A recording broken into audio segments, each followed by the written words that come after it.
René Angélil, le célèbre producteur canadien et mari de la star internationale Céline Dion, vient de s'éteindre à l'âge de 73 ans après une longue maladie. Lui, l'homme à l'origine de l'incroyable carrière de la chanteuse, son mentor, l'homme de sa vie, laisse derrière lui 6 enfants, dont 3 avec Céline. Lui, son ami, son amant, son confident, mais aussi son producteur et manager depuis 35 ans.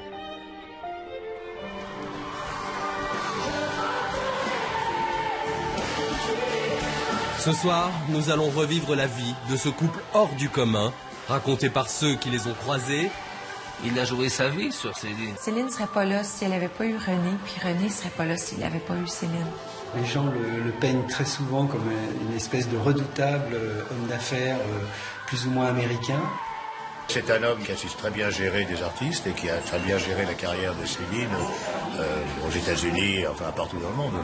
Et par René lui-même, qui il y a quelques mois, nous avait accordé une interview exclusive. Pour moi, Céline, c'est la perfection. C'est un type qui, après des milliers de concerts, se retrouve chaque fois dans la salle et a une petite larme parce qu'il adore ça. Toute ma vie, on a été 2 sur scène, René et moi. J'ai jamais été seule. Vous allez découvrir les secrets du couple le plus célèbre de la planète, de leurs amours qu'ils ont dû cacher. Moi, j'avais peur de la réaction du public. Il a fallu que je convainque ma mère qui a voulu tuer mon mari. Jusqu'aux sacrifices qu'ils ont dû faire pour conquérir le monde. On parle d'au-dessus de 300 millions. Donc c'est un très gros risque. Pour moi, mon fils, ça n'avait pas de prix.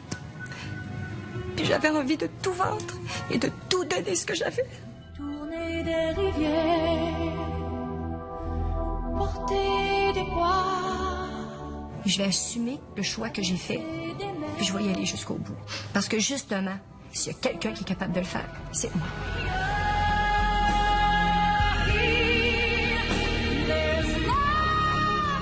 La plus belle chose de ma vie, c'est René. Parce que je l'aime et pour moi, l'amour, c'était ça qui est le plus important. C'est un petit peu son colonel Parker à elle, quoi. Moi, je trouve que c'est une rencontre magnifique. Lui, il a trouvé sa chanteuse et elle a trouvé son manager, mais aussi son amoureux, son ami, le père de ses enfants.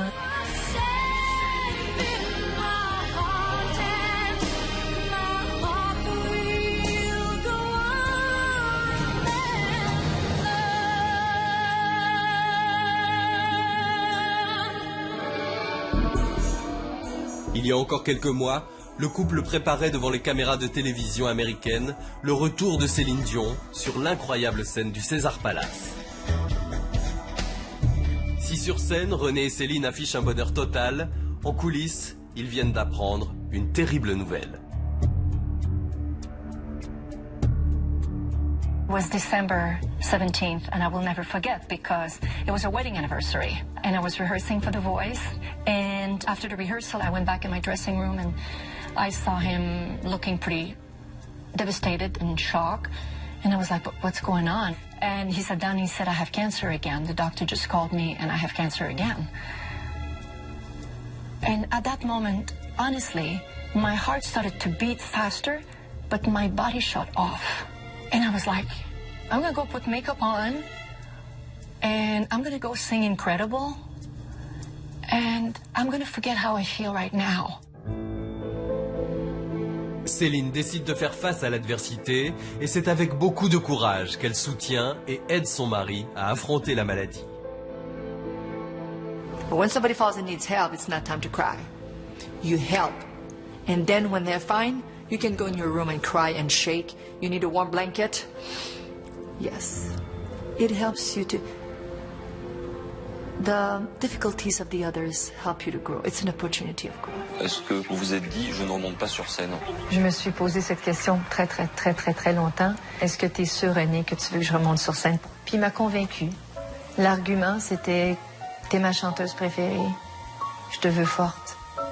Je te veux heureuse, je te veux bien. Go back. I'm okay. Jusqu'aux derniers instants, René a voulu rassurer la femme de sa vie. Mais comment trouver le courage de monter sur scène et apporter du bonheur à son public quand l'homme qu'on aime vit ses derniers instants? I've had this open book type of personality and share it all. It's me. It's the person I am. I think it helped me in my life to sing my songs better. I had to leave him behind because he wanted me to start the shows again. How do you do that? Because I love him. 27 août dernier, Las Vegas, nous sommes au César Palace. Céline Dion est en conférence de presse pour son grand retour sur scène dans quelques heures. Demain n'existe pas. Donc, on n'a pas de plan. Nous n'avons pas d'avenir demain. Parce que notre avenir commence ce soir.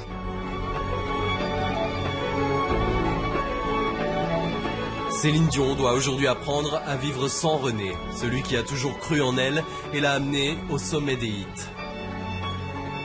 Retour sur cette extraordinaire rencontre, sur les coulisses de cette histoire d'amour inconditionnel et sur le long chemin parcouru par René Angélil pour que Céline Dion devienne la plus grande chanteuse de tous les temps.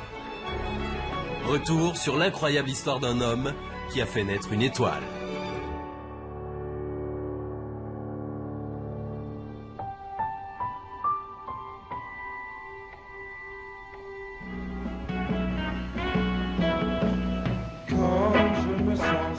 La première apparition de René Angélil date des années 60. Il chante dans un groupe, les Baronnets, qui connaît quelques succès au Québec en reprenant en français les tubes des Beatles.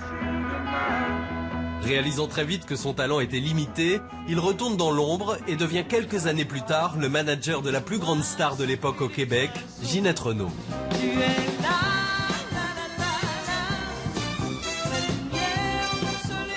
Mais au début des années 80, les relations avec la chanteuse se dégradent et il est remercié. René Angélil réfléchit alors à sa reconversion, loin du showbiz. J'avais déjà fait mon entrée pour finir mes études à l'université pour devenir avocat. J'avais commencé déjà, puis j'avais laissé pour faire du show business. Et puis, ça me tentait pas tellement, mais j'avais pas le choix. Et puis là est arrivée cette cassette, puis cette rencontre avec Céline et sa maman, puis ça a changé nos vies. Cette cassette a été envoyée par une certaine Thérèse Dion, une mère de famille qui a consacré sa vie à ses 14 enfants et qui voit en sa petite dernière la chanteuse qu'elle aurait rêvé d'être. Elle décide alors de tout faire pour lui donner la chance qu'elle n'a pas eue. La mère a voulu être chanteuse dans sa jeunesse. Elle a dit, j'ai vu qu'elle avait de la voix, elle avait 7-8 ans. Là. Elle me dit, j'ai décidé de me consacrer à elle, puis qu'elle deviendrait une chanteuse. C'est un défi que je me suis donné, moi. Elle, je vais m'en occuper parce que c'était ma petite dernière, et puis j'étais plus... J'étais plus disponible parce que les autres, il y a 6 ans de différence. Alors, quand elle a eu 10-11 ans, c'est là que j'ai commencé à écrire des chansons. Je marchais de pas si léger sur un tapis en pétales de rose. La chance, c'est que leur artiste modèle, c'était Ginette Renault. Céline et ses parents et tout ça. Et donc, moi, je m'occupais à ce moment-là de Ginette Renault. Et ils se sont dit, mais si il est capable de s'occuper de Ginette Renault, il est sûrement capable de s'occuper de notre fille. Pourtant, l'histoire entre Céline et René a bien failli ne jamais exister. Et leur destin s'est joué sur un coup de fil. J'avais sur mon bureau cette cassette que j'avais pas écoutée parce qu'on disait que c'était une petite fille de 12 ans. Et il y avait déjà au Québec une petite fille de 12 ans qui avait beaucoup de succès. Alors, ça faisait 2 semaines qu'elle était sur mon bureau. Et là, j'ai eu le coup de téléphone de son frère Michel qui m'a dit « On est certain que vous n'avez pas écouté parce que vous auriez rappelé très rapidement. » J'ai écouté la cassette. J'étais renversé, j'ai téléphoné tout de suite. Et dans la même journée, elle est venue avec sa maman.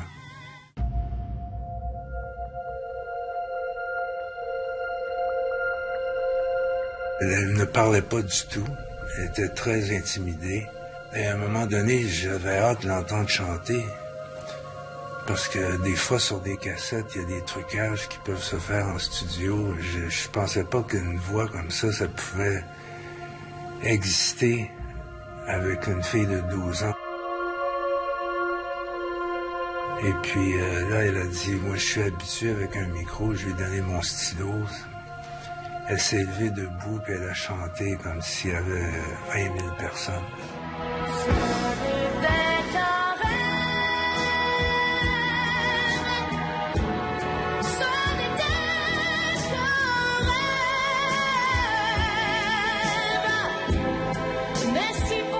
C'était extraordinaire.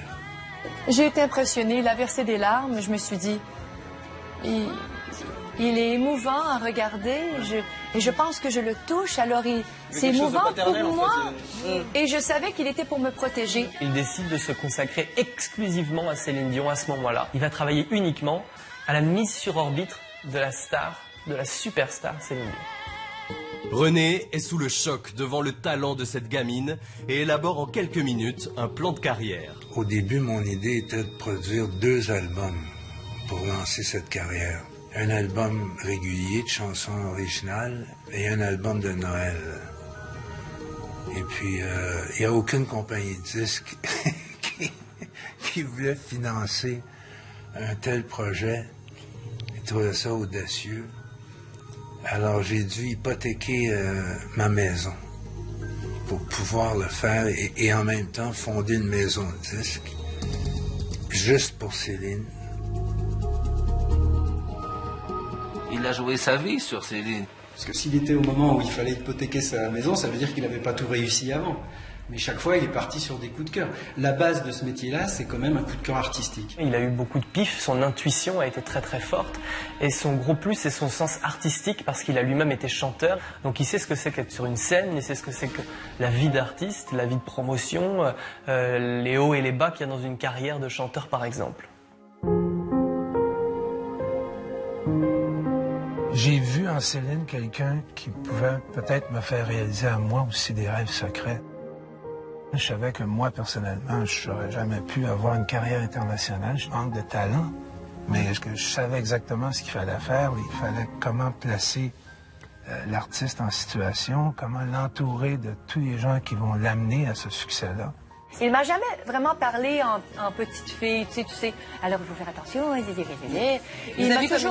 Il m'a respectée et parlé comme une adulte. Il pense à moi, je le vois, je le sens, je le sais.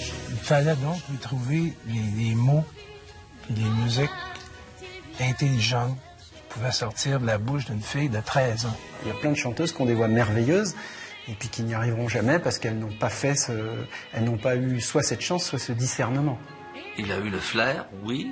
Il a deviné qu'il y avait un talent exceptionnel dans sa voix, mais il a aussi su s'entourer des meilleurs. Et très rapidement, on a eu cette rencontre magique avec Eddie Marné, un des plus grands auteurs français, et qui lui a écrit des chansons pendant 5 ans. Ce qui m'a marqué le plus, c'est d'abord le velours de la voix. Et dès les premières mesures, on était saisi, j'ai été saisi à la gorge et j'ai dit à René, moi je tourne le dos à la France le temps qu'il faudra, et j'ai vraiment tourné le dos à la France pendant un certain temps. Si tu veux que ta vie soit plus belle. Le succès est immédiat au Québec, mais Céline et René voient les choses en grand et décident de se lancer à l'étranger. Première idée par exemple qu'il a pour Céline Dion, on est en 1982, il va faire participer à Céline Dion à un concours international de chansons qui se passe à Tokyo et Céline Dion va gagner la médaille d'or. Dans la foulée de cette médaille d'or, il va réussir à faire inviter Céline Dion à Champs-Élysées, en France, dans une émission de télé présentée par Michel Drucker. Le 25 janvier 1983, les Français découvrent pour la première fois la voix de Céline Dion. Alors voici maintenant un moment que nous attendons tous avec impatience et l'intéressait davantage puisque sa première apparition dans une émission de grande écoute à la télévision. Et les Québécois, c'est la révélation au Québec depuis 1 an. Je ne vais pas vous donner son âge, je vous le dirai après, je voudrais simplement vous dire qu'elle ira très loin D'amour et d'amitié, c'est le titre de sa chanson. Retenez bien le nom de cette jeune fille, Céline Dion. C'est moi, je le vois, je le sens, je le sais. Je le sens, je le sais. Et son sourire m'envahit quand il vient me chercher. Quand il vient me chercher. Et j'ai eu le même trouble que René Angéli. Elle a dû l'avoir dans son bureau quand la maman Céline l'a fait chanter a cappella. Il est si près de moi, pourtant je ne sais pas comment l'aimer. Lui seul peut décider qu'on se parle d'amour ou d'amitié. Moi je l'aime. La France est conquise, mais pour le couple, ça n'est pas assez. Et à l'image de son idole Michael Jackson, Céline veut conquérir l'Amérique et a décidé de s'en donner les moyens. Avant de me coucher le soir, je le voyais, il était là, au-dessus de moi. Et je me disais, un jour peut-être que je serai sur les mêmes scènes que lui. C'est un rêve. C'est un rêve pour moi de partager un peu, avoir juste un tout petit peu de sa carrière à lui. J'ai regardé, par exemple, une émission de télé une fois, ça m'avait frappé. Une émission des American Music Awards, Michael Jackson, qui était à l'écran. Puis elle m'a donné, elle dit, moi je me verrais là. Hein. Elle dit, moi ça me dérangerait pas. Je chantais avec eux autres. Quand elle a dit ça, elle, à 15 ans, tu sais, je me suis dit, peut-être qu'elle la voit encore plus grande que moi, tu sais. Puis elle m'a toujours comme poussé dans le dos comme ça. Il a toujours fallu que je sois à la hauteur de la situation. Mais Céline Dion grandit vite et l'image de l'enfant prodige de la chanson a ses limites. Un artiste ne peut pas être toujours la petite fille qui chante les chansons d'amour à sa maman avec les cheveux, tu sais. Et contre toute attente, René décide de faire disparaître la chanteuse de la scène médiatique pendant 2 ans. Chante bien. Il fallait qu'elle ait une grande confiance pour accepter ça, parce que quand on aime chanter, puis qu'on aime, c'est notre vie, et quelqu'un vient vous dire, là, il faut arrêter au moins 1 an, il faut vraiment avoir confiance. La décision de René est irrévocable, et le public va donc devoir dire adieu à la petite fille de la ville de Charlemagne. Et pendant ces 2 années de disparition, Céline Dion va devoir relever de nombreux défis. Un changement de look radical grâce à des opérations esthétiques lourdes et des cours d'anglais intensifs. Et pour y parvenir, Céline n'a qu'un exemple en tête. René, d'ailleurs, m'a dit, si tu veux chanter en anglais comme Michael Jackson, ben, tu peux pas juste chanter en anglais sans savoir ce que tu racontes. What a feeling! Qu'est-ce que tu racontes? On va te le demander. De quoi vous avez parlé ce soir? Couscous? Et ça a été très intense, jusqu'au mot de tête. Ouais. Et j'ai appris à parler l'anglais. Changement d'image et changement d'auteur. René fait appel à l'homme le plus en vogue de la musique pop du début des années 80, Luc Plamondon. Il est venu me voir parce que moi je faisais de la chanson pop et de la chanson rock. Et c'est là qu'il est venu me voir, quand elle avait 17 ans, et qui m'a dit, elle a envie de chanter des chansons de son âge, de la musique moderne, de la musique d'aujourd'hui, et je voudrais que tu lui fasses des chansons. Ziggy, il s'appelle Ziggy, je suis folle de lui. C'est un garçon pas comme les autres, mais moi je l'aime, c'est pas de ma faute. Même si je sais qu'il ne m'aimera jamais. Luc Plamondon, c'est celui qui a pris la relève de Guy Marnet. Il avait des chansons plus modernes. Et Céline a changé un peu de style avec Luc Plamondon.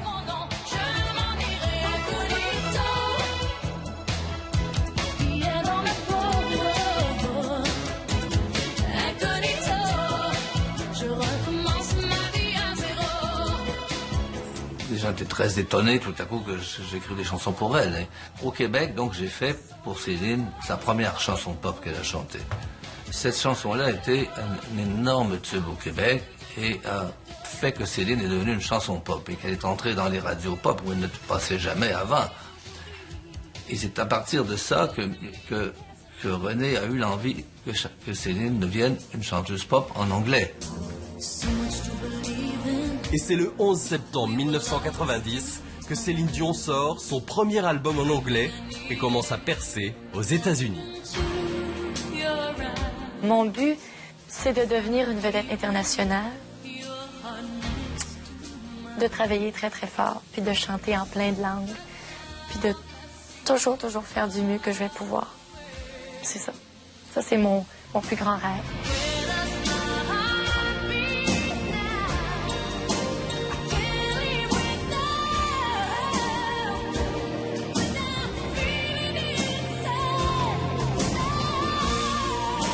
La carrière de la chanteuse s'accélère, mais un secret ronge l'artiste jusqu'à la faire craquer un soir en direct à la télévision.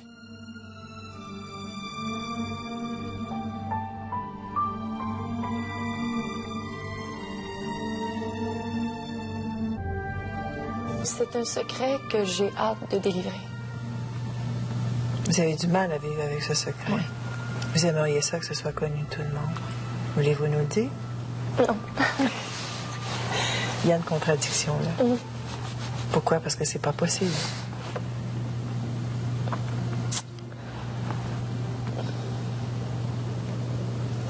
Prochaine interview peut-être.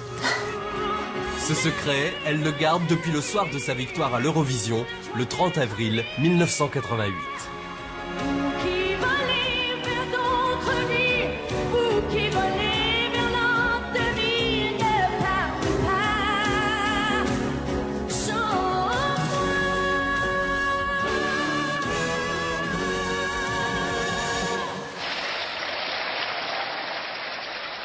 Cette nuit-là, René et Céline craquent l'un pour l'autre. C'est ce qu'elle confiera plus tard à son amie Julie Snyder. C'est qui a fait le premier move? C'est lui. C'est lui. Mais tu sais, normalement, c'était OK, bye-bye, bonne nuit, merci, en tout cas, c'était super, OK, bye, je suis fatiguée, tu sais, bye. Puis là, c'était comme, bonne nuit, bye. Là, c'était comme, ah! Là, ça avait pas de bon sens. Elle shakeait, ça avait pas d'allure. Il m'a appelé après. Oh, c'était beau, c'était super. Tu dis que je suis trop jeune pour vivre avec un homme. Moi, je te dis, je m'en fous, je m'en fous. I love you. Il y avait en René Angélil beaucoup de peur, de se dire déjà, j'ai 26 ans d'écart avec elle, comment ça va se passer avec sa famille, d'ailleurs ça va se passer très mal. Parce qu'il a fallu que je convainque ma mère. Ma mère qui a voulu tuer mon mari. Quand elle a su que vous étiez amoureuse de lui, oui. Et je la comprends. Pendant une des tournées de Céline Dion, Thérèse Dion, la maman de Céline, est encore très présente dans l'entourage. Elle va laisser sous la porte de René une lettre, manuscrite à René, où elle l'insulte. Elle lui dit « Tu as trahi ma confiance, je t'ai confié ma petite fille, ma princesse, et je rêvais pour elle d'un prince charmant. Et tu n'es pas ce prince charmant, tu as déjà divorcé 2 fois, tu as des enfants et tu as 26 ans de plus qu'elle. Tu m'as trahi, tu ne mérites ni ma confiance, ni la confiance de Céline Dion. » René va très mal le prendre.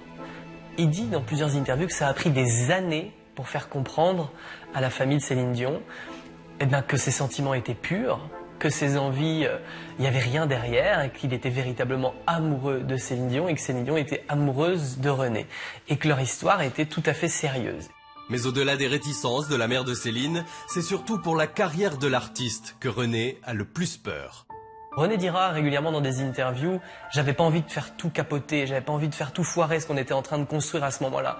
Donc j'ai pas essayé d'aller plus loin. » La raison pourquoi moi je voulais pas qu'on dévoile notre histoire d'amour, c'est effectivement j'avais peur de la réaction du public. Mais pour Céline, le secret est trop lourd à porter.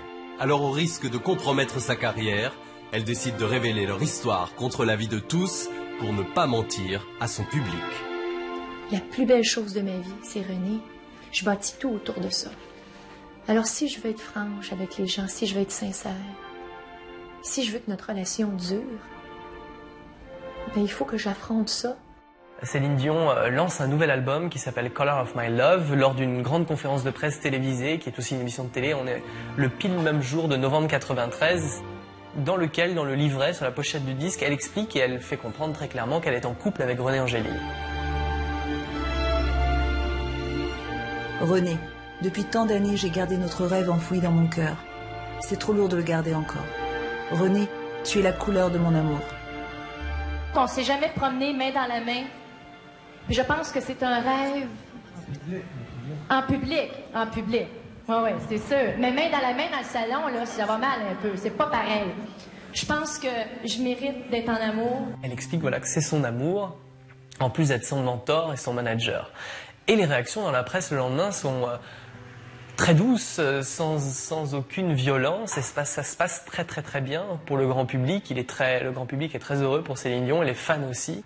Et Céline Dion s'amuse souvent à dire que c'est la première et unique fois où René Angélil s'est trompé parce que lui pensait que ça serait dommageable pour la carrière de Céline Dion et qu'il y aurait des papiers, des rumeurs sur ils profitent d'elle, ils ont beaucoup d'années d'écart, etc.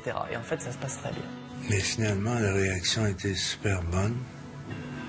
Mais c'est tout, voilà. J'avais pas raison. Et pour faire exploser leur amour aux yeux de tous, Céline et René décident de faire le plus beau mariage de l'histoire du Québec. Véritable événement national, Céline se transforme ce jour-là en princesse plus vraie que nature et la ferveur de tout un pays est derrière eux. C'est un véritable événement médiatique au Québec. C'est retransmis à la télévision canadienne, leur mariage. Il y a des centaines et des centaines de fans qui attendent le couple à la sortie de la basilique, qui est dans une très belle rue dans le vieux Montréal. Aux yeux du grand public, c'est un couple successful, c'est une histoire moderne, un conte de fées, de réussite d'une petite gamine de Charlemagne et d'un fils d'immigrés syriens qui arrive à devenir un des couples à la fois people, glamour et professionnels les plus puissants au monde. Leurs vies professionnelles et personnelles sont maintenant en totale symbiose et plus rien ni personne ne pourra les séparer. On est bien quand on est ensemble. On est pratiquement toujours ensemble. Et souvent, on dit c'est bon de se quitter, puis quand on n'est pas trop souvent ensemble, là, quand on se voit, c'est mieux. Mais dans notre cas, nous, quand on se quitte plus que 2-3 jours, on est tous les deux malheureux. Mais le manager n'est jamais loin du mari. Et le 9 novembre 1993 sort l'album The Color of My Love, qui va définitivement hisser Céline Dion au rang de star mondiale.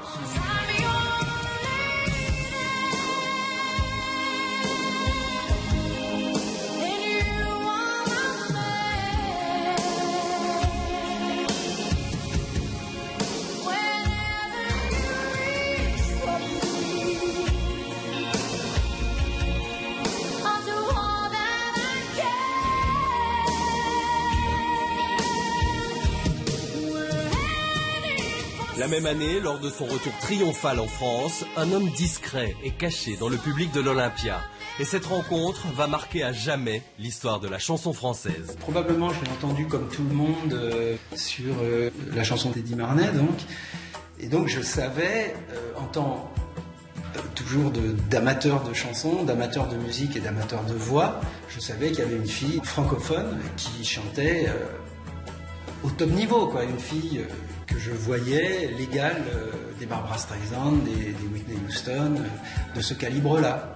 Il n'y en avait pas 36, hein.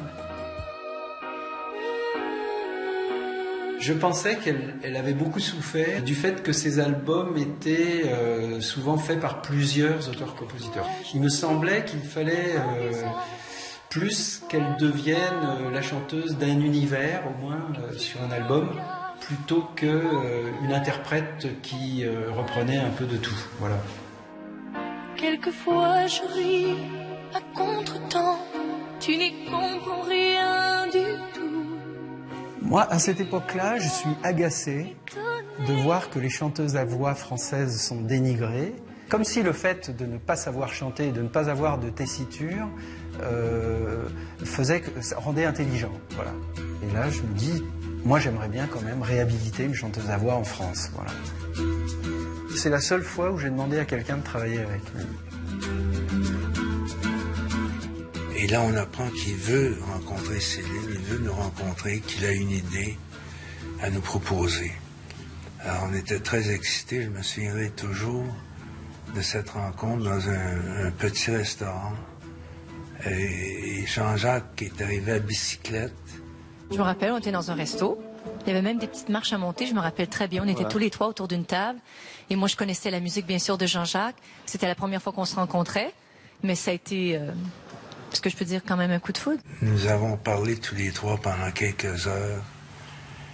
Et là, il nous a dit qu'il connaissait toute la carrière de Céline. Il s'est informé qu'il avait un plan. Au début, on est parti, si je me souviens bien, sur quelques chansons sur l'album. Et pour la première fois aussi, il m'a semblé que c'était une mauvaise idée. Qu'il fallait que ce soit une association vraiment entre elle et moi. Il nous a dit, si vous êtes d'accord, je vais commencer à écrire, puis on fera des maquettes. Puis que vous réfléchissiez, et puis on verra. Et puis s'il faut faire que 5-6 chansons, je ferai que 5-6 chansons, ça me dérangeait pas. Mais je leur disais, il me semble que c'est une erreur. Et Jean-Jacques Goldman est bien décidé à les convaincre. Ils se mettent au travail et quelques semaines plus tard, il leur donne rendez-vous dans un studio parisien. On s'est rencontrés dans un studio. Il avait toutes les chansons. Il nous a donné les textes. C'était moi qui chantais hein, sur le truc. Alors t'imagines dans les hauts, c'est ah là là là là. Enfin bon, c'était n'importe quoi. Mais pour lui montrer la mélodie. La première chanson qu'il a jouée, c'est Pour que tu m'aimes encore. Et nous, on regardait le texte, il jouait la chanson. Et tous les deux, on s'est mis à pleurer. Et là, Jean-Jacques nous regardait, puis il était pas certain. Il devait se demander, c'est qui ces deux-là? Mais c'était tellement beau. Et là, je me retourne et je les vois tous les deux en pleurs. Tourner des rivières. Et puis là, une après l'autre, je sais pas. Les derniers seront les premiers. Toutes les chansons étaient bonnes. Je sais pas si ça a duré un jour ou deux, mais en tout cas, c'est à la suite de ça que ça s'est vraiment très bien passé, qu'on était très, très contents, et qui m'ont dit, en fait, on suit ton sentiment et on va faire tout l'album avec toi. Et pour ces chansons, Goldman a une idée très précise de la manière de les interpréter et va devoir faire travailler la chanteuse de façon très particulière. Les gens qui ne sont pas auteurs-compositeurs, ils ont l'impression que leur job, c'est d'expliquer la chanson. Alors que quand quelqu'un a écrit la chanson, il sait que déjà dans la musique, il a mis quelque chose, dans les textes, il a mis quelque chose, et que la voix doit aussi mettre quelque chose, mais elle ne doit pas tout faire. Je reviens sur le souffle ou je compte? Là, bien dans le souffle, là. C'est là où la rythmique part. Et tu fais, c'est très un peu sexy, il fallait pas commencer comme ça. Les chansons qui sont si bien écrites pour moi n'avaient pas besoin de tous ces falbalas-là. Ouais. Et puis il m'a mis très à l'aise, puis il m'a dit, pose chaque mot, laisse-la, fais ton truc, mais juste assez.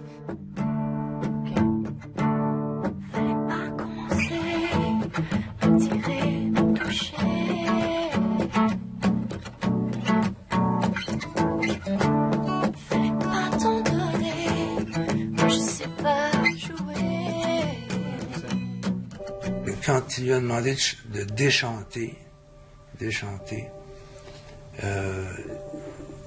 nous, on lui faisait totalement confiance. Parce que quelqu'un qui t'amène ces chansons-là, Pour que tu m'aimes encore et toutes les chansons, c'est quelqu'un qui sait ce qu'il fait. Céline Dion, en studio, va dépasser les attentes de l'auteur-compositeur. C'est-à-dire, elle les fait comme tu les rêves, quoi. Et des fois, tu as des très bonnes surprises et des fois, tu n'as pas des bonnes surprises. Bon, avec elle, il n'y a pas d'état d'âme. Hein. C'est Mon amour, puisque le nord est trop lourd, puisque rien ne te soulage, à ton dernier voyage, là je t'ai seul épuisé, tu l'as pas volé, deviens sourd sans collant pour t'envoler. D'ailleurs, l'album s'est enregistré. Lui, il avait prévu 1 mois de studio. Et ça s'est fait pendant 10 jours. Ça se passait tellement bien. C'est très rare. Convaincu que les chanteuses à voix sont injustement traitées, Goldman a l'idée de surprendre les médias lors de la présentation de l'album à la presse.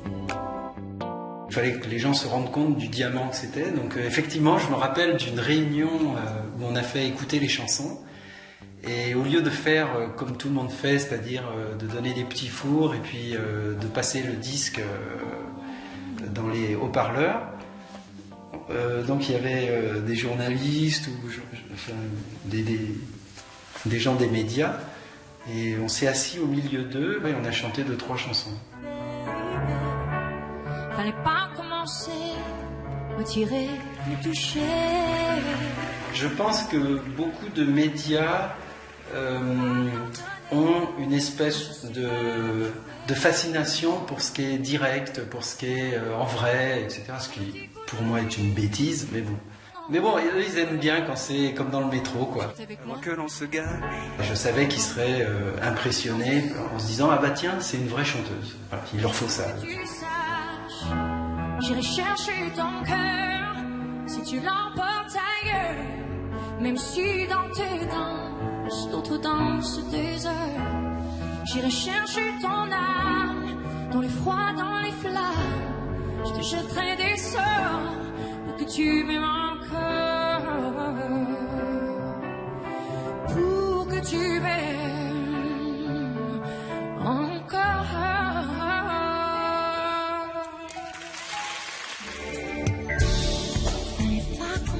Le 27 mars 1995, l'album 2 sort et sera celui de tous les records en devenant l'album francophone le plus vendu de l'histoire du disque puisqu'il s'est écoulé à ce jour à plus de 10 millions d'exemplaires. Mais l'histoire entre Céline, René et Jean-Jacques ne faisait que commencer. Moi, ce qui me touche, c'est quand une chanson touche un public. Après, si le chiffre c'est 1, 10, 100, 1000, 10 000 ou 1 million ou 100 millions, c'est pas à cause de la chanson ni de l'interprète, c'est parce que c'est le bon moment. Il est essentiel dans la carrière de Céline Dion, il va lancer sa carrière en France. Bien qu'elle chantait en France, au Québec, ça n'est pas exactement la même chose. Céline Dion est l'une des rares superstars internationales à avoir une véritable double carrière, à la fois en français et en anglais à un très haut niveau. Donc c'est une vraie superstar sur deux marchés totalement différents.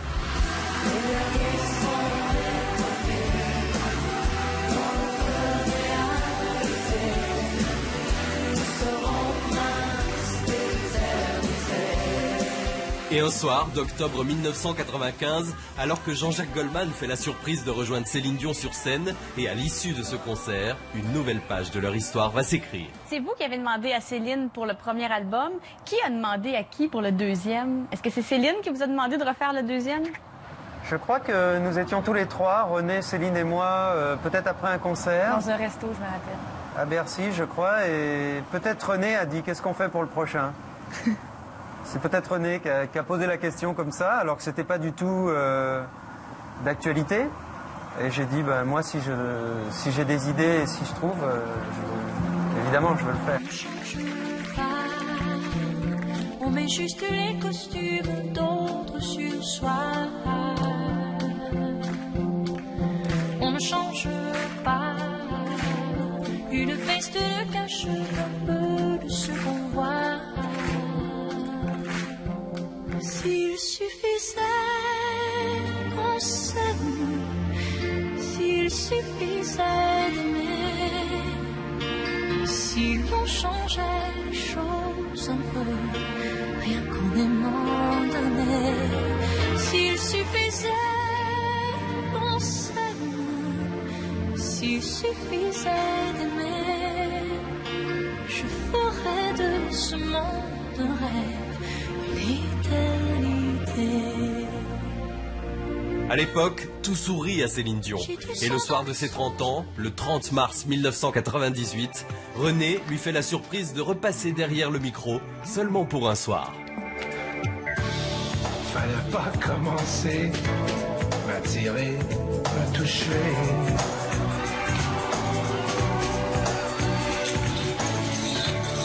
Fallait pas t'en donner en amour, je sais pas jouer. Si brillante et si belle, tu es mon étincelle, Notre rêve dure encore. Céline, je t'adore. Bonne fête, Céline. Je t'adore. Jean-Jacques est toujours quelque part là. René l'appelle de temps en temps. Jean-Jacques est une sorte de conseiller pour René Angélil et pour Céline Dion. Donc elle va savoir s'émanciper aussi de la plume de Jean-Jacques Goldman. Mais elle lui doit tout pour le marché français. Ses 2 plus beaux albums en langue française sont probablement 2 Et s'il suffisait d'aimer.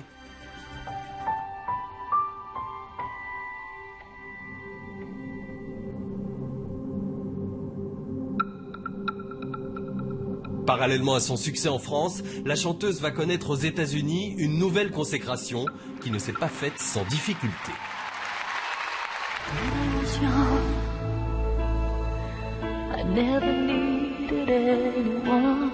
Quand elle a enregistré All By Myself, dans le même studio, dans le studio à côté, Hit Factory, il y avait Whitney Houston, que David Foster produisait aussi à ce moment-là. Mais là, il était avec Céline et il lui a proposé cette note dans l'arrangement, la fameuse note. Et Céline trouvait ça un peu difficile. Puis là, il lui a dit, écoute Céline, si t'es pas capable de la faire, on va aller à côté. Whitney Houston est là. Et comme par magie, elle a été capable de...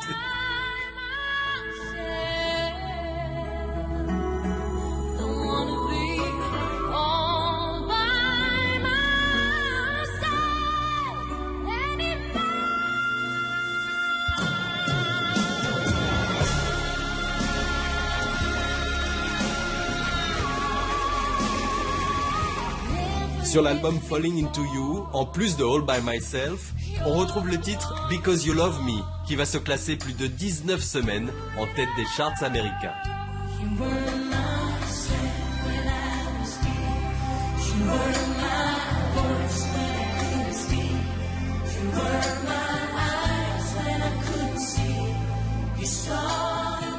Pour l'album suivant, que René souhaite sortir très vite, il va suivre son instinct contre l'avis de Céline. Elle a une chanson à ce moment-là, Because You Love Me. Ça marche très fort. Et je reçois un appel de James Horner. James Horner est l'un des plus grands compositeurs de musique de film aux États-Unis. Il est en charge à ce moment-là de la bande originale de Titanic, mais il a une chanson dans les mains qui a bien failli ne jamais exister. James Cameron, le réalisateur, ne veut pas de chanson, mais que lui, si Céline l'a fait, il va pousser pour qu'il y ait une chanson, mais il voit seulement Céline. Si elle ne la fait pas, il n'y aura pas de chanson finale.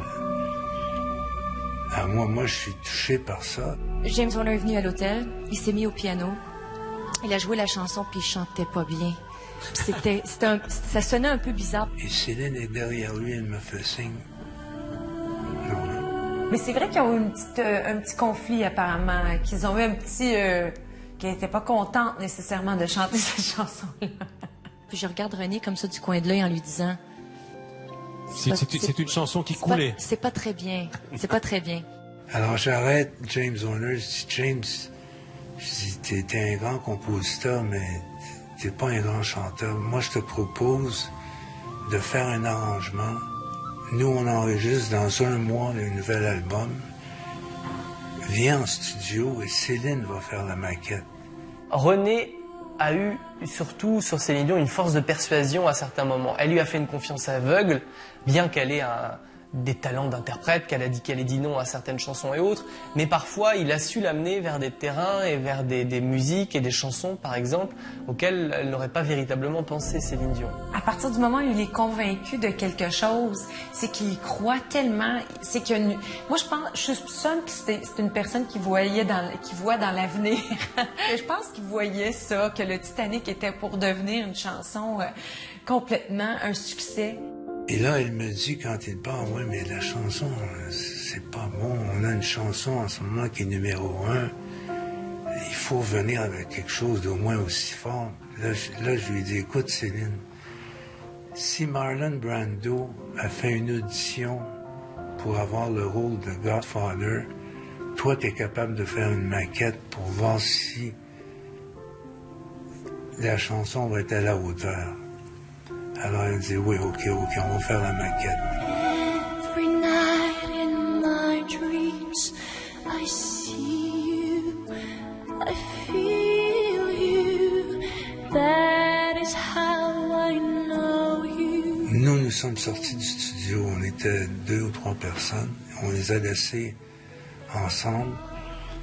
Et je me souviens, on a commandé de la pizza. Et puis, 5 minutes plus tard, James Horner est sorti en pleurs du studio. Il dit, venez écouter.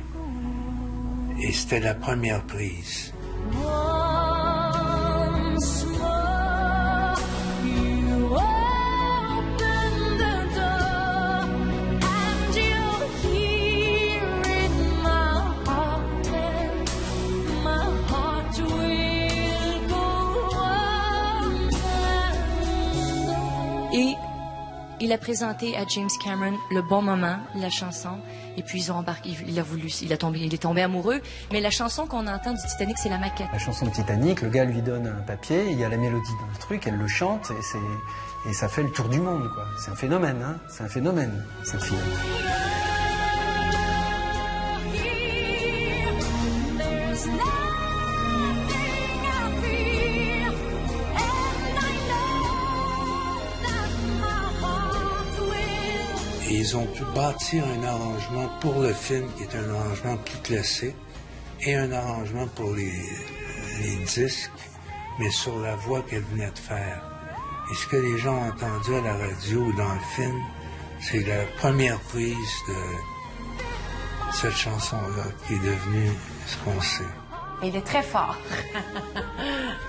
Mais heureusement qu'il a convaincu Céline parce qu'elle n'aurait pas eu son Titanic.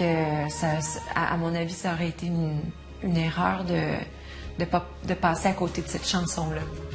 René avait raison, My Heart Will Go On devient le titre le plus vendu de l'histoire du disque et permet à la chanteuse de remporter un Oscar, un Golden Globe et 4 récompenses aux Grammy Awards. Elle est à ce jour la chanson la plus diffusée au monde. Est-ce qu'il y a une vedette que t'es particulièrement excité de côtoyer ce soir? Céline Dion. And your choice for favorite female musical performer is Celine Dion. Et au sommet de sa gloire, Céline Dion n'oublie jamais tout ce qu'elle doit à René. Of course, Renee, I want to say thanks to you, sweetheart, for taking care of my heart. Everybody's taking care of my career, producers, writers, everybody. But thank you for taking care of my heart. This is the most important thing. I'm so happy. Thank you so much. My family. Thanks. Commence alors pour Céline une tournée marathon qui va l'emmener dans tous les pays du monde et qui va durer 1 an et demi.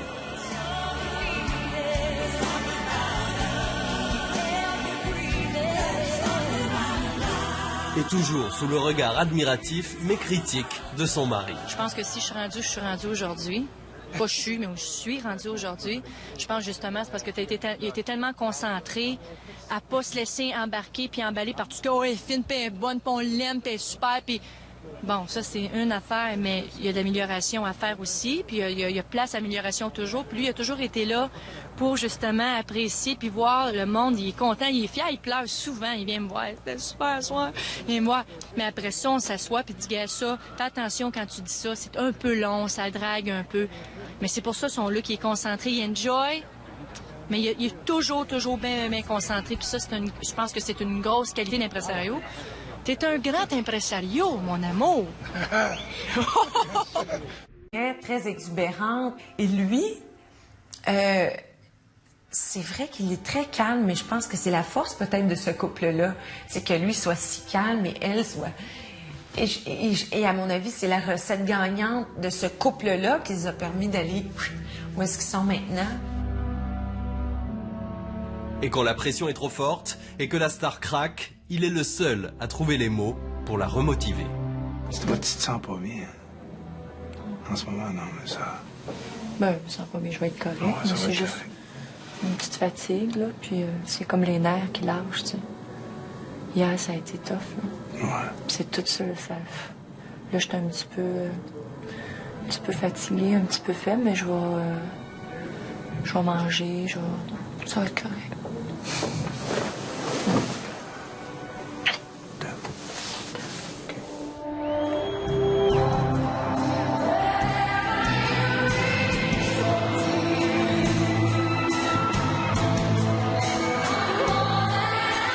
Mais une épreuve va séparer pour la première fois le couple.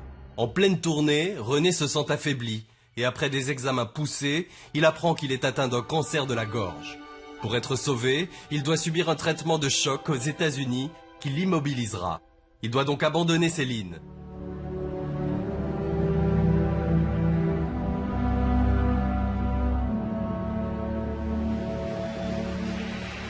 Et c'est seule qu'elle va affronter le Stade de France en juin 1999. Mais le soir du concert, bouleversée par le soutien que lui témoigne le public français, elle se laisse déborder par l'émotion et se confie. J'aimerais vous dire que René va bien.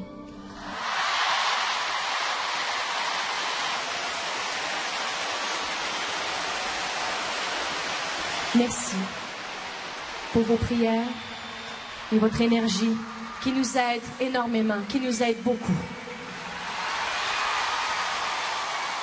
Il faut que je vous raconte un petit secret. Avant de partir de la maison, je voulais absolument brancher René sur l'Internet avec des satellites, etc. Je ne sais pas comment ils s'y sont pris, mais je ne sais pas comment ils se sont organisés. Mais René, ce soir, est à la maison.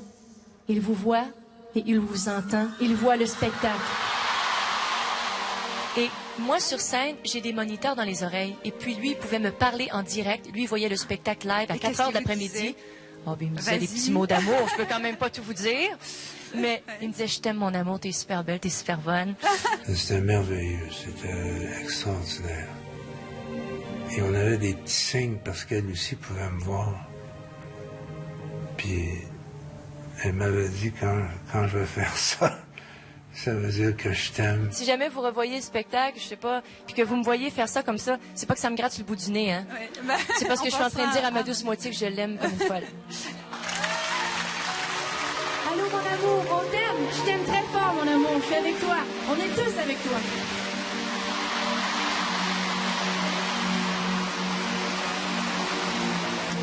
Et le 31 décembre 1999, à Montréal, lors du dernier concert de Céline, René lui fait la surprise de la rejoindre sur scène. Mais il n'est pas là pour rien et fait une annonce. Ça fait 18 ans que vous supportez Céline. Vous avez été son premier public.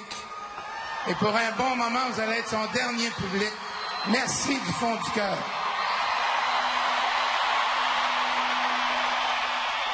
On a vraiment besoin de quelque chose qui nous ramène sur terre. C'est très dangereux, le show business. On vit des shows, c'est le jet set. Les plus beaux hôtels du monde, les room service, les fans partout qui chantent, qui pleurent, qui... C'est merveilleux, mais on ne se cache pas du fait que c'est pas la vie. On était tous les deux d'accord là-dessus. À ce moment-là, elle avait déjà vendu plus de 200 millions d'albums. Alors c'est pour ça, à un moment donné, on s'est arrêté. On s'est reposé. C'est une vie paisible que va mener le couple à Miami, et c'est lors d'une des rares interviews qu'ils vont donner à l'époque qu'ils vont annoncer une série de bonnes nouvelles. Je passe mes journées au golf et puis que je frappe 5 à 600 balles de golf par jour, justement pour pas avoir la chance d'être dans une voiture puis entendre mes propres chansons ou aller au marché et entendre la radio. Pas que je renie ce que j'ai fait, au contraire, j'en suis très fière. Mais les vraies vacances, plus de cheveux, pas de musique, pas de mes chansons, certainement pas.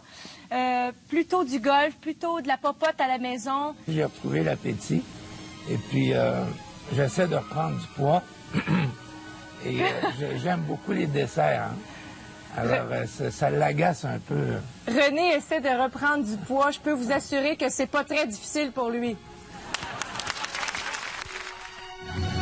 Et oui, René a appris quelques jours plus tôt sa guérison et ils ont décidé de faire un enfant. On nous avait dit que quand on suit des traitements comme ça, que c'est possible qu'après, que ce soit plus difficile. Alors oui, on a pris des précautions puis pour la fertilité, au cas où. Mais pendant le repos de sa femme, René ne résiste pas à l'envie de prendre en main la carrière d'un jeune chanteur qui commence à faire parler de lui. Celui-là ne mérite pas d'être sur terre. Oh Lucifer, on laisse-moi rien qu'une fois. René m'avait dit, je ne veux pas m'occuper d'une autre chanteuse, mais j'aimerais bien m'occuper d'un autre chanteur, si... Bon. Et moi, j'ai dit, j'en ai un sous la main. Il m'a fait rencontrer Garou, un talent exceptionnel, évidemment. Et j'ai eu la chance et le privilège de m'en occuper. C'était le seul autre artiste dont on s'occupait. René, comme pour Céline, choisit l'équipe qui va entourer Garou et lui écrire ses premiers tubes.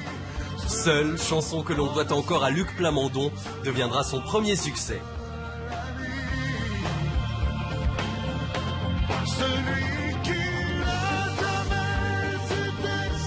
Mais dans l'album, un autre titre écrit pour Garou va connaître un destin inattendu. C'est une chanson que j'avais écrite quelques années avant. Ça faisait partie de mes chansons fétiches. Et puis un jour, Valérie Michelin, qui était à l'époque chez Columbia, me donne un rendez-vous pour qu'on se connaisse, parce que les gens lui avaient parlé de moi, elle commençait à entendre ce que j'avais fait avant sur des albums, etc.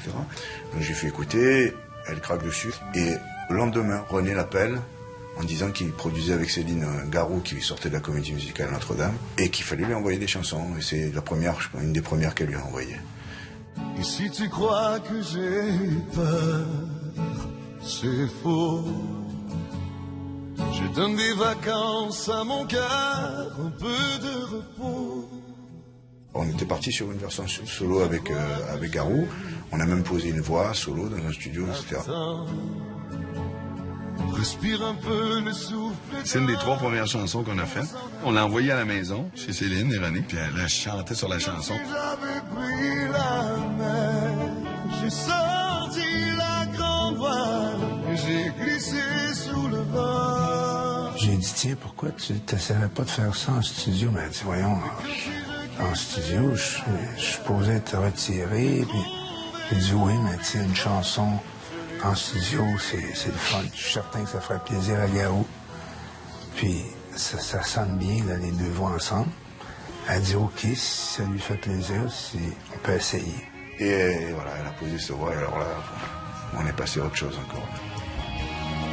C'est comme si j'avais pris la mer, sorti la grande voile, et j'ai glissé sous le vent.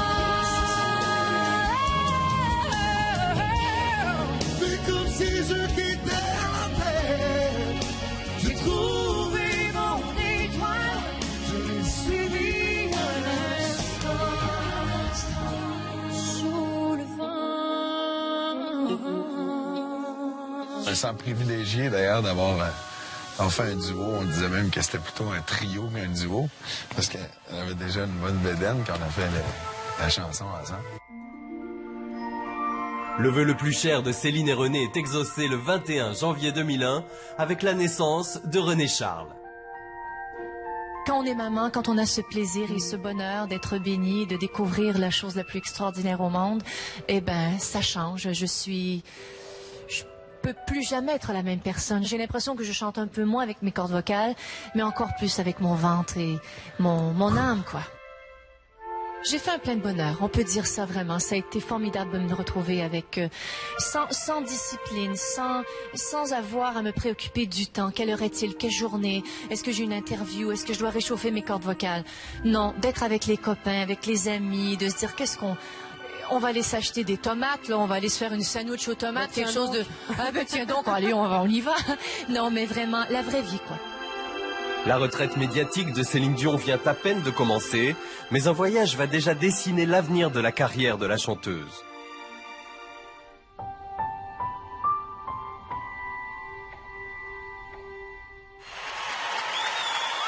Je terminais une grande tournée mondiale à la maison, à Montréal, au Centre Bell.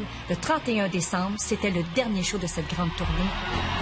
Je vous amène avec moi dans mon cœur. Bonsoir tout le monde. Tout de suite après, nous partions pour Las Vegas pour justement le début de longues vacances de 2 ans. On avait décidé d'amener nos familles, nos amis, pour célébrer l'an 2000. Donc, il y avait 250 personnes avec nous. On va tous au show haut de Franco Dragon du Cirque du Soleil. Moi, je suis complètement abasourdie. Je suis impressionnée. Elle a pleuré, elle a ri. Elle ne pouvait pas quitter son siège après le spectacle. Alors, je disais à René, si jamais je reviens, dans le show business, c'est un show comme ça que je veux faire. Puis il me regarde un peu de l'œil droit puis il me dit, ouais. Tu sais, ça faisait comme 4 jours qu'on avait arrêté. Et après le show, je tenais vraiment à aller derrière scène et d'aller voir les artistes parce que j'ai trouvé que ces artistes-là se surpassaient chaque soir. En fait, ils m'ont fait sentir que the sky's the limit. Et cette histoire va germer dans la tête de René. Fan de Las Vegas, l'idée que sa femme puisse se produire dans la capitale mondiale du jeu, ville où rien n'est impossible, devient à peine la pause de Céline démarrée, l'obsession de René. Immédiatement, pour nous, ça a été comme le destin qui nous appelait. Et c'est justement le metteur en scène du spectacle qui l'a marqué, qui va orchestrer le retour de Céline Dion. Il avait envie de travailler avec moi, j'avais envie de travailler avec lui. C'était vraiment un coup de foudre. C'était la rencontre avec des gens extrêmement sensibles. Céline s'est vite aperçue qu'avec lui, il n'y avait rien d'impossible.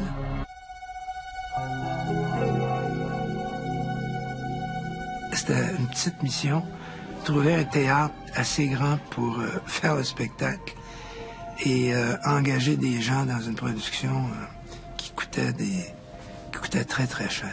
Le deal passé pour le concert New Day avec Céline et René est le plus gros contrat jamais négocié de l'histoire du spectacle. Le deal s'est fait assez rapidement. Ils voient tous les choses en grand, construisent au cœur de Las Vegas un théâtre gigantesque de plus de 4000 places, avec, dans son antre, un écran géant à plus de 10 millions de dollars, unique au monde. Le spectacle New Day, c'est historique ici à Las Vegas. Ça va marquer l'histoire parce que c'est la première fois qu'une artiste de ce niveau-là, niveau international, vient présenter une production originale faite pour Las Vegas. René Angélil est très très présent, peut-être plus que jamais à ce moment-là. Il va avoir cette idée de construire petit à petit un concert, un tour de chant à la gloire du répertoire américain, avec des acrobates, avec des choristes, avec des fontaines, avec de la pyrotechnie et des effets lumière. C'est un show à l'américaine absolument hallucinant, mais tout ça c'est René qui est derrière.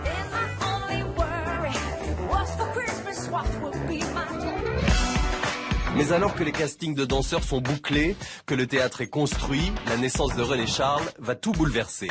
Et pour la première fois, Céline et René vont s'opposer. À ce moment-là, j'en ai perdu des bouts parce que il y a eu mon fils. Et au moment où j'ai découvert qu'il y avait quelque chose de plus extraordinaire que le spectacle, que le show business, que mes cordes vocales, j'ai perdu l'animal que j'ai toujours eu en moi, de cette grande force que j'avais. Je me disais, s'il y a quelqu'un qui est capable de le faire, c'est bien moi. Pas de problème, la fille la plus disciplinée en ville. J'ai vraiment perdu tous mes sens et j'ai parlé à René. J'ai dit à René, est-ce qu'il est trop tard pour refuser ça, pour arrêter tout ça? On parle d'au-dessus de 300 millions. Donc c'est un très gros risque, mais à mon avis, c'est uniquement à Las Vegas que quelque chose comme ça aurait pu se produire. J'ai tellement espéré qu'on puisse arrêter ça. Jusqu'au jour où il me dit qu'on avait tellement mis de millions dans ça que c'était trop tard. Puis pour moi, mon fils, ça n'avait pas de prix. Puis j'avais envie de tout vendre et de tout donner ce que j'avais. Mais il fallait aussi être un peu logique. J'ai assumé ce choix et j'ai beaucoup parlé en tenant la main de mon mari en se disant: je vais m'assurer que mon fils sache qu'il est ma priorité et que je vais vivre ça. Et je vais assumer le choix que j'ai fait, puis je vais y aller jusqu'au bout. Parce que justement, s'il y a quelqu'un qui est capable de le faire, c'est moi. Finalement, Céline accepte de relever le défi de mener de front son arrivée à Las Vegas et son rôle de mère auprès de René Charles. Elle rencontre alors l'équipe avec laquelle elle va passer 5 ans de sa vie. Et pendant des semaines, elle va suivre des répétitions sans jamais se ménager. Céline et les danseurs, c'était remarquable. C'était quelque chose qui a vraiment confirmé qu'on allait faire quelque chose dont on allait être fier.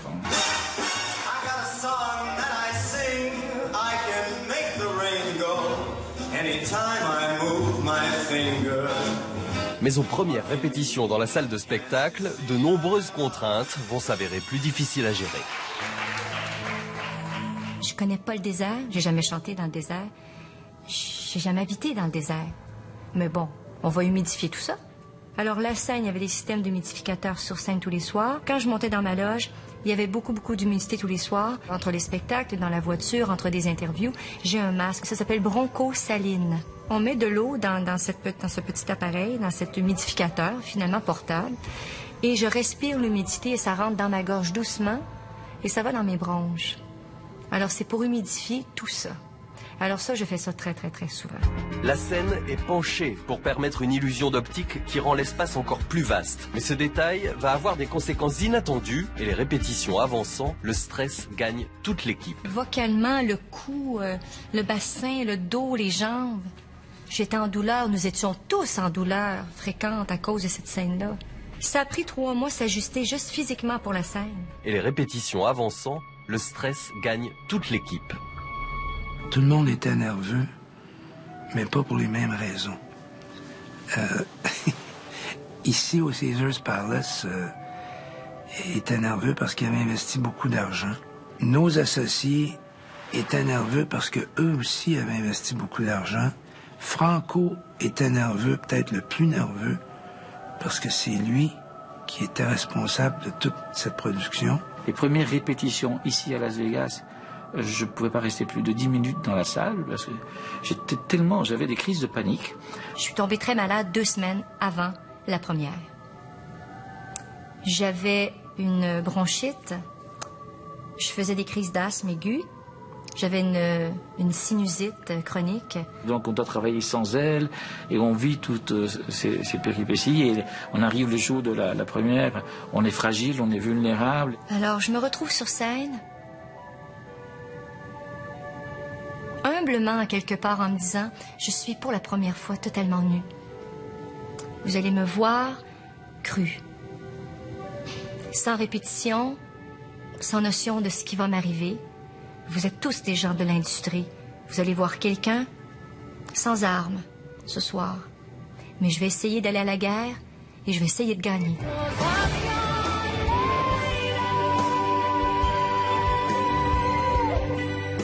Et le jour de la première arrive enfin.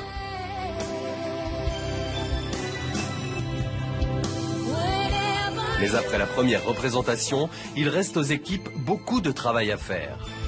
Je pense qu'on a tous sous-estimé la force, le charisme, la présence de Céline dans le spectacle. On allait plus pour un spectacle où tout le monde était en évidence. C'était le souhait de Céline en premier. Et quand le spectacle a été présenté au public, évidemment, le public s'est manifesté, puis il voulait voir Céline. Et rapidement, Franco s'est rajusté.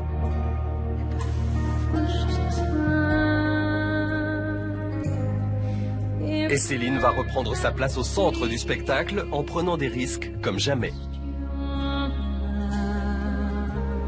Après le premier couplet de la chanson, c'est là qu'on commençait à me lever 6 étages. Si je tombe, je meurs.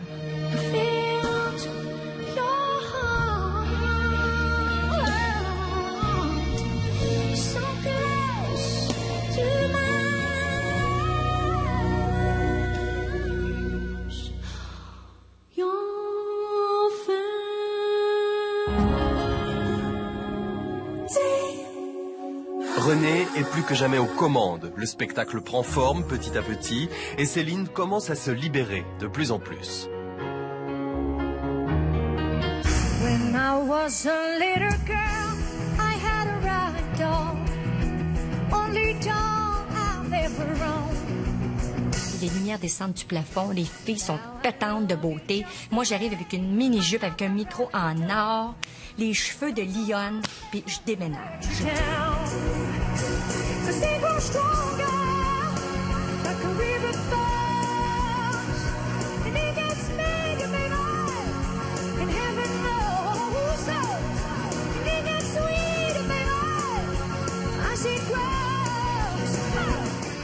Alors je prends la tige et je les regarde puis je fais c'est beau, let's go, papa. Da-da-da-da-da-da. Tac, tac. La robe très courte, j'ai pas peur. Tac, tac, je shake un peu.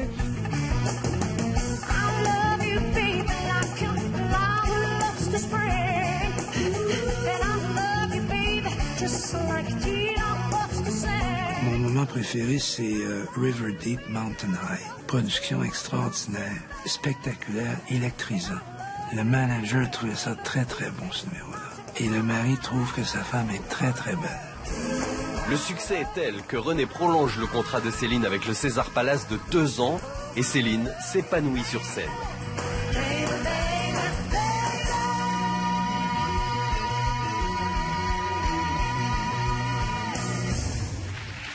Qu'est-ce que le succès de votre fille a changé dans votre vie? Il n'y a rien changé dans ma vie. Je suis comme j'étais. Mais hier au soir, je me suis aperçu que j'avais une grande star. Le 30 novembre 2003, Céline va vivre la plus grande épreuve de sa vie, mais prend une décision qui va étonner tout son entourage et René le premier. La journée où elle a appris la mort de son père, elle a quand même tenu à faire le spectacle pour lui. Céline ne laissera rien transparaître jusqu'au rappel. Tonight is a very special night for me. It is also a very difficult day. I've lost my dad this morning. I insisted of coming.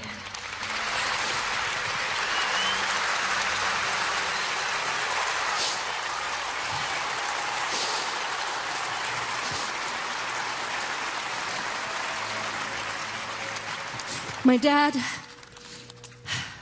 was and still is my #1 fan since I'm a very little girl.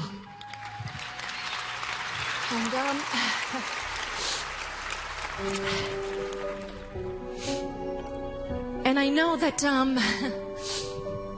my dad would have wanted me to be here tonight, and I would like to dedicate this show to him. The colors of the rainbow, so pretty in the sky, are also on the faces of people going by. I see friends shaking hands, saying, how do you do? They're really saying, I love you. I hear babies crying. I've watched them grow. Oh, they learn much more than I'll ever know. And I think to myself, what a wonderful world.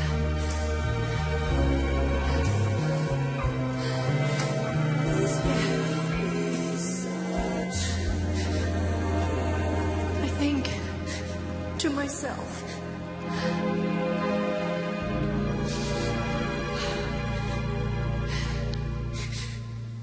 what a wonderful world. I love you, Dad. Je t'aime, Papa. Elle a très bien fait ça. Elle a fait ça comme une grande. C'est sûr qu'après, on s'est effondrés toutes les deux, même toutes les trois, parce que René était là aussi. Et on a laissé notre... on s'est laissé aller un peu plus, mais ça a été une soirée très difficile.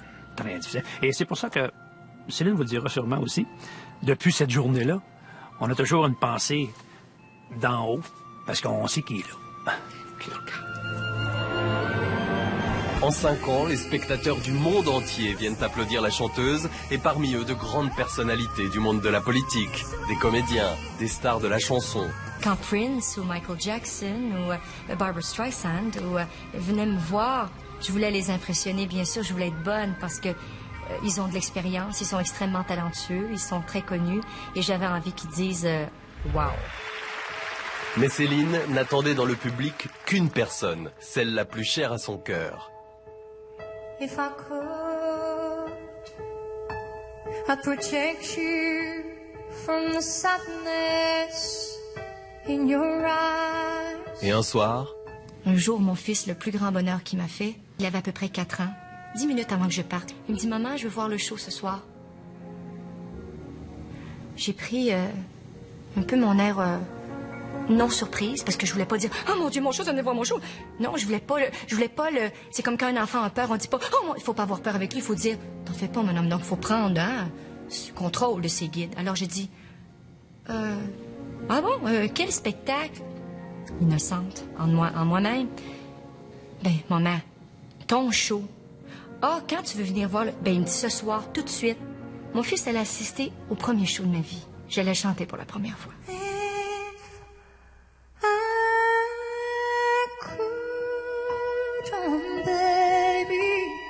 Mommy wants to protect you and help my baby through the hungry years.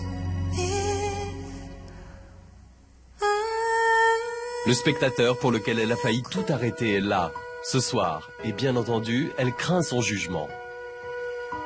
Je suis allée droit devant. Je suis allée chercher mon fils. Je lui ai remis la rose. Je l'ai pris dans mes bras. Je suis remontée sur scène. Je leur ai dit merci. Bonsoir. On n'en a jamais reparlé. Et j'ai réalisé, à ce moment-là, que mon fils était plus extraordinaire. Mon garçon m'avait dit ce soir-là, c'est correct, maman. Tu peux être chanteuse. T'as décidé d'être chanteuse, je suis avec toi. T'as pris la bonne décision, maman. René Jean, c'est mon dernier spectacle ce soir, OK? Yeah.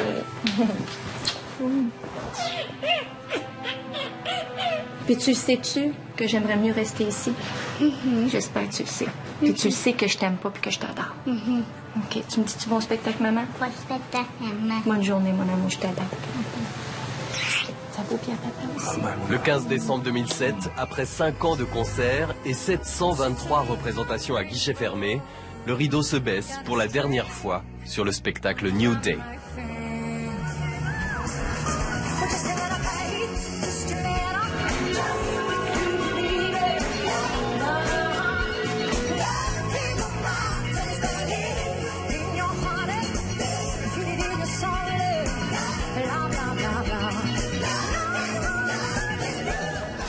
On a eu la chance d'avoir des gens avec nous, merveilleux dans tous les sens, qui sont devenus comme une deuxième famille pour nous.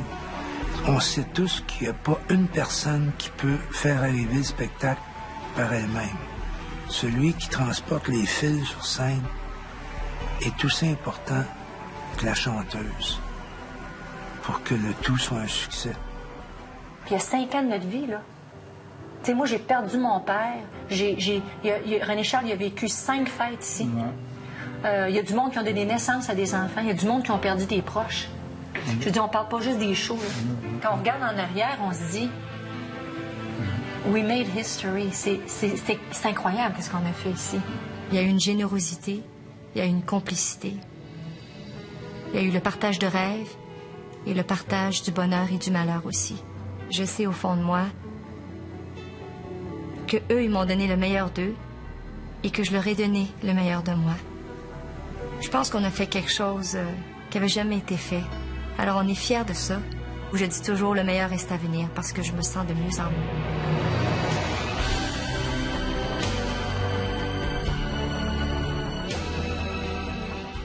Mais le repos ne sera que de courte durée, puisque 2 mois plus tard, dans la foulée de la sortie de l'album Taking Chance, Céline démarre une tournée mondiale de 125 dates.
Et à l'occasion de cette tournée, le découvreur de talent qu'est René va jeter son dévolu sur une jeune artiste. On avait besoin d'un humoriste pour faire la première partie de Céline. Et un jour, il nous est arrivé avec un DVD d'une jeune fille que je connaissais pas. Et Céline et moi, on regardait ça, puis on riait, on n'en revenait pas.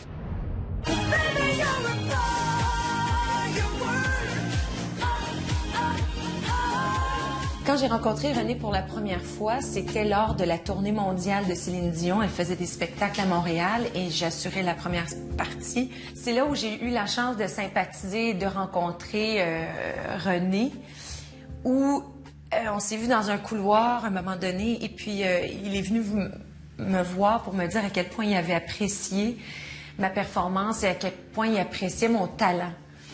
Et à ce moment-là, il est venu ému. Et moi aussi. Et c'est là où officiellement il m'a demandé si ça m'intéressait de travailler avec eux. C'est un moment que je n'oublierai jamais.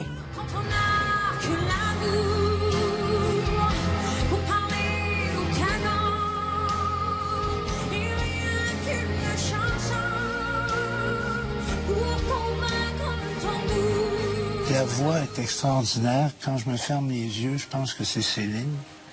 Et c'est tellement bon qu'au début de sa série de spectacles, les gens pensaient que c'était du playback qu'elle faisait. Il a fallu à un moment donné qu'elle enlève le système d'oreillettes parce qu'ils pensaient que c'était du playback. Qui l'amènera aussi jusqu'à une scène de Las Vegas.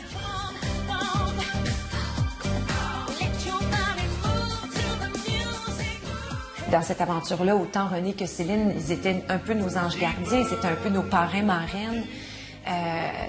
Pour cette aventure-là, ils s'assuraient que tout était OK pour nous. C'était très, très rassurant de les savoir avec nous.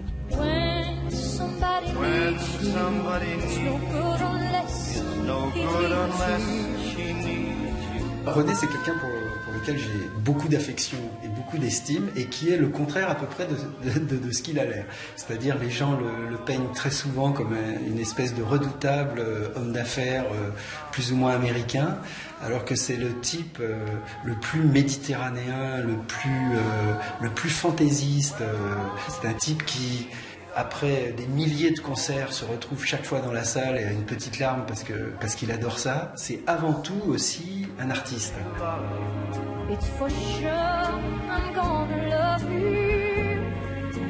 Céline ne serait pas là si elle n'avait pas eu René, puis René ne serait pas là s'il n'avait pas eu Céline.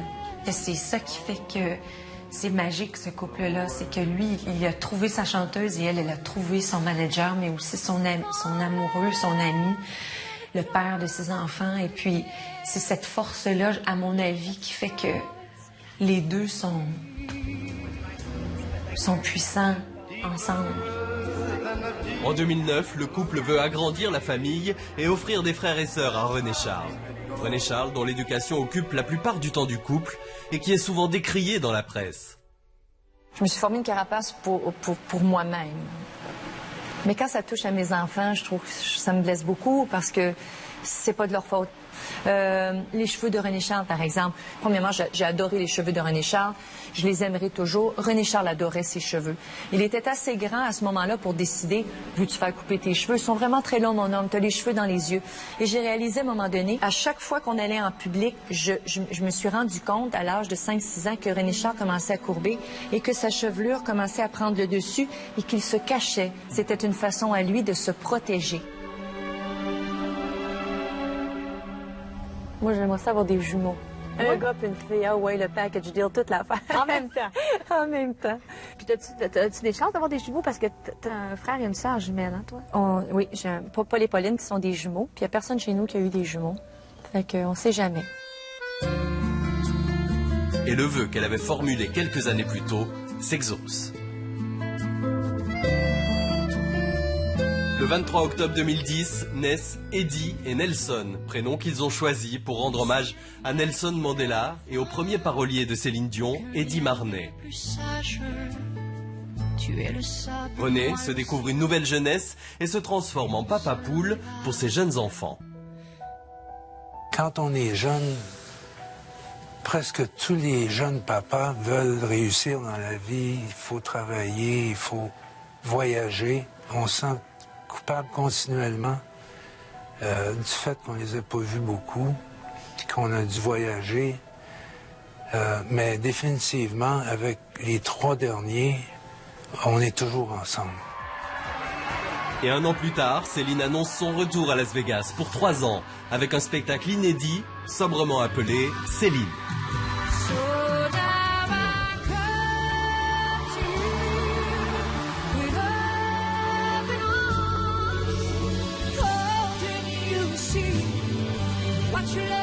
Les ventes d'albums de la chanteuse n'ont pas connu ces dernières années le même succès qu'auparavant, jusqu'à la sortie le 5 novembre 2012 de l'album Sans attendre. L'hommage en chanson qu'elle fait à son père lui permet de renouer avec le succès, puisqu'il sera l'album le plus vendu en France en 2013. Je voudrais oublier le temps pour un soupir, pour un instant, une parenthèse après la course et partir où mon cœur me pousse. Je voudrais partir avec toi, je voudrais rêver avec toi, toujours chercher l'inaccessible, toujours espérer l'impossible. Je voudrais décrocher la lune et pouvoir pas sauver la terre, mais avant tout, je voudrais parler à mon père, parler à mon père. Je voudrais parler à mon père, parler à mon père.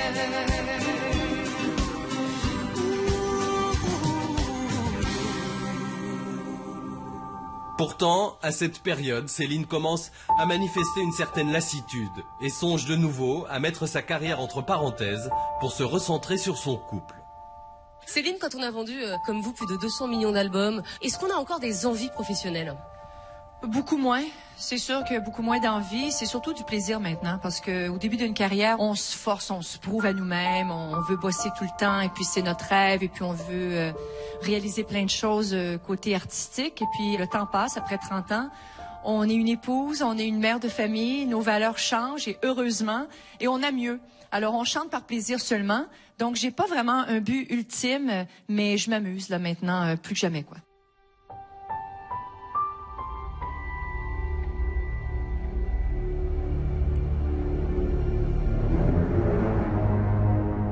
En fait, cette confidence cache un nouveau drame qui est en train de se jouer.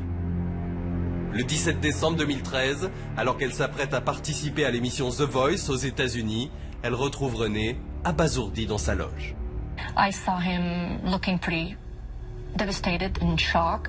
And I was like, what's going on? And he sat down and he said, I have cancer again. The doctor just called me and I have cancer again. Le 12 août 2014, alors que la chanteuse devait reprendre une série de concerts à Las Vegas et dans le monde, elle décide de tout annuler et annonce qu'elle suspend toute activité professionnelle pour raisons familiales. Effrayée par la progression de la maladie, elle veut rester auprès de son mari, dont l'état de santé se dégrade de jour en jour, et n'annonce aucune date de retour. À partir de ce moment-là, Céline se tait et les plus folles rumeurs courent sur le couple. On parle de l'arrêt définitif de sa carrière, ce qu'elle ne dément pas. Contre toute attente, le 20 mars 2015, elle annonce au monde entier qu'elle a décidé de remonter sur scène à Las Vegas à partir du 28 août. Bonjour tout le monde, je suis super contente de pouvoir vous parler pour vous donner des nouvelles de René. Ça va très bien. On a le ticket pour pouvoir continuer, pour pouvoir avancer, pour pouvoir revenir sur scène puis faire de la musique. Alors, je vous annonce en primeur que je suis de retour sur scène le 27 août. Puis j'espère que vous allez venir nous voir pour célébrer la vie avec nous, pour célébrer la musique et la chanson. Mais je veux sincèrement vous dire un gros merci de votre support, votre amour. C'est ce qui nous tient et qui nous fait avancer. J'espère qu'on va se voir bientôt. Moi, je vais être là le 27 août. J'espère que vous allez être là. Merci, je vous aime fort. Bye. Une décision étonnante, mais qui est en fait une preuve d'amour pour René, qui le lui a demandé comme une dernière volonté. L'émotion lors de la conférence de presse qui précède son premier concert ne laisse guère d'espoir aux fans et aux amis du couple. La disparition de René est proche et Céline va multiplier les messages d'amour, comme le montre ce document amateur filmé le soir de la première.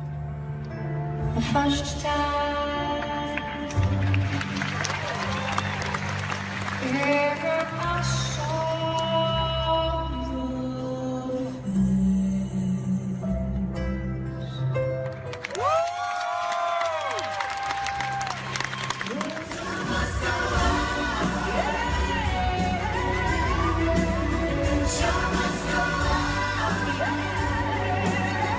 Elle aura mené de front les concerts tous les soirs et le soutien à son mari dans ses derniers instants, préparant avec lui jusqu'à ses obsèques. Il y aurait Céline sans René, parce que c'est une grande chanteuse et qu'elle n'aurait pas pu rester inconnue. D'abord, je ne sais pas ce qu'elle aurait fait d'autre, mais il y a certaines personnes pour qui c'est une évidence. Ils seront chanteurs, ou ils seront musiciens, ou ils seront danseurs, ou ils seront peintres, quoi. Elle fait partie de cela. Mais ce serait pas pareil. Moi, je trouve que c'est une rencontre magnifique. Voilà. Aujourd'hui, Céline doit affronter seule une nouvelle ère de sa carrière. Les concerts programmés à Las Vegas, la préparation d'une tournée mondiale, la sortie de 2 albums en 2016 et l'amour de ses 3 enfants lui permettront peut-être de surmonter la pire épreuve de sa vie. Je n'ai que toi au monde pour me parler d'amour, que toi qui me répondes quand j'appelle au secours. Je n'ai que toi. Je pense que la plus belle chose qu'elle peut offrir à René, c'est de chanter. Je pense. Je pense qu'il est heureux de la voir comme ça. Parce qu'il sait très bien que quand elle chante, elle est heureuse, Céline. Laisse-moi devenir l'ombre de ton nom, l'ombre de ta main, l'ombre de ton chien. Ne me quitte pas. Ne me quitte pas. Ne me quitte pas. Ne me quitte pas.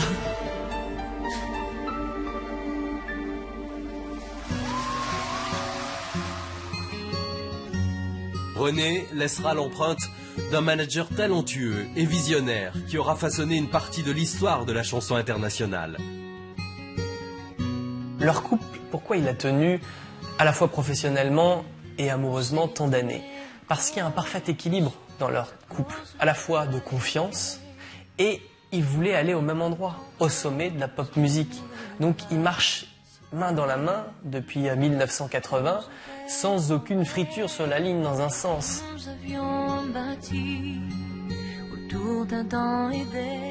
Peut-être que Céline Dion s'arrêtera pendant plusieurs mois ou plusieurs années parce qu'elle aura besoin de ce temps, parce que ce sera un moment où elle aura envie de se retrouver avec sa famille. Mais je pense que Céline Dion aime trop ce métier, le public lui manquera trop et elle reviendra de plus belle et encore plus forte et plus humaine encore. C'était l'histoire de René et Céline, un couple star qui nous aura tous marqués.